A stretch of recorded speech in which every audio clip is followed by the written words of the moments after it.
इंसाफ और इंसानियत की राजनीति करते हैं बहनों भाइयों, इंसाफ और इंसानियत की राजनीति करते हैं। मुझे याद है 1984 में जब चुनावी घोषणा पत्र हमारा बना था तो उस समय हमारी पार्टी के लोगों ने उसमें डाला था जिस दिन संसद में हमको बहुमत मिल जाएगा अयोध्या की धरती पर भव्य राम का मंदिर बनकर रहेगा।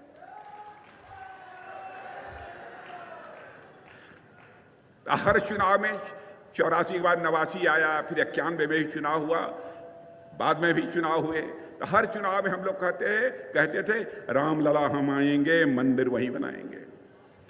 तो कांग्रेस के लोग और सपा के लोग कहते थे, बसपा के लोग, ये भाजपा वाले जनता की आंखों में धूल झोंकते हैं।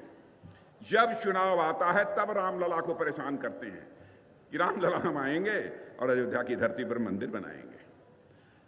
लेकिन यह भी कहते थे मंदिर बनाएंगे लेकिन तारीख नहीं बताएंगे। यह आरोप हम लोगों के ऊपर लगता था। लेकिन बहनों भाइयों, आपने देख लिया वो 22 जनवरी का दिन आ गया, रामलला अपनी कुटिया से निकलकर अपने महल में प्रवेश कर चुके हैं। बहनों भाइयों, 22 जनवरी को उनकी प्राण प्रतिष्ठा हो चुकी है।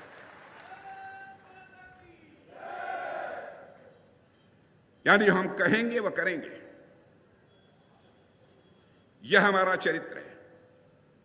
देश की जनता के लिए क्या किया है, मैं दावे के साथ कह सकता हूं कि हमारे प्रधानमंत्री मोदी जी ने जो कुछ भी देश की जनता के लिए किया है, आज तक किसी ने भी देश की जनता के लिए उतना काम नहीं किया है। डंके की चोट पर मैं कह सकता हूं,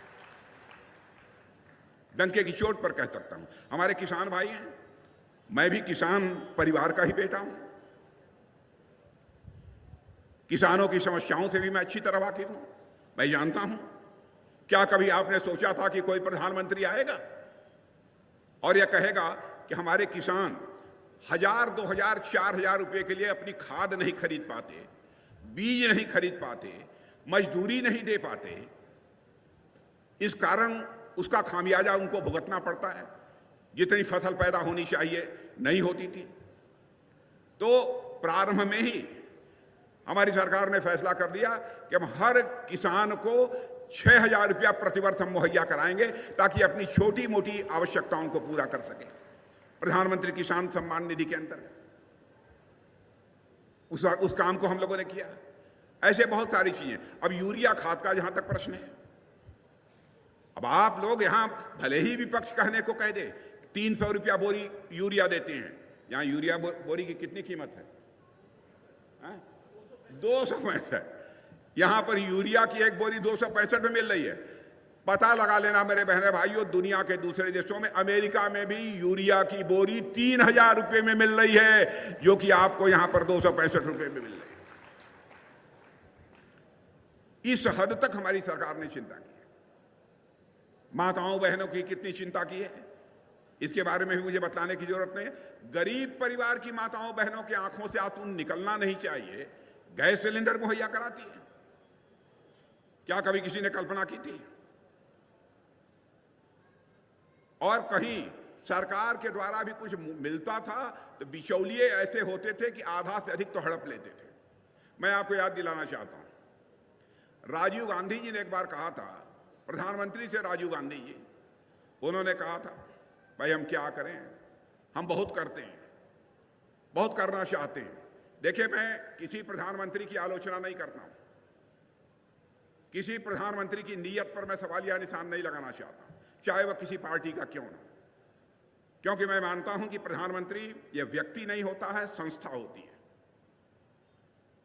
तो राजीव गांधी जी की नीयत पर मैं सवालिया निशान नहीं लगा रहा, लेकिन उन्होंने मजबूरी जाहिर की थी। क्या करें, दिल्ली से 100 पैसा भेजते हैं नीचे के लिए, लोगों तक पहुंचने के लिए, 86 पैसा यह भ्रष्टाचार की भेंट चढ़ जाता है और 14 पैसा लोगों की जेब में पहुंचता है।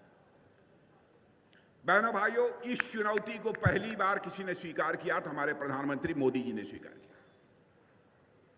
मुझे याद है सरकार बनने के बाद जब पहली बैठक हुई, प्रधानमंत्री जी थे, मैं था, हम दोनों लोग उस बैठक में मौजूद थे, सारे अधिकारी बैठे हुए थे।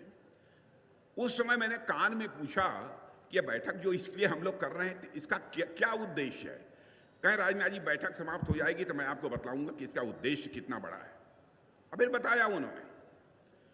आपने देखा जनधन आधार और मोबाइल, इसके माध्यम से ऐसा करिश्मा कर दिया कि आज यदि दिल्ली से 100 पैसा चलता है तो 100 का 100 पैसा आपकी जेब में पहुंचता है, एक पैसा भी भ्रष्टाचार की भेंट नहीं चढ़ने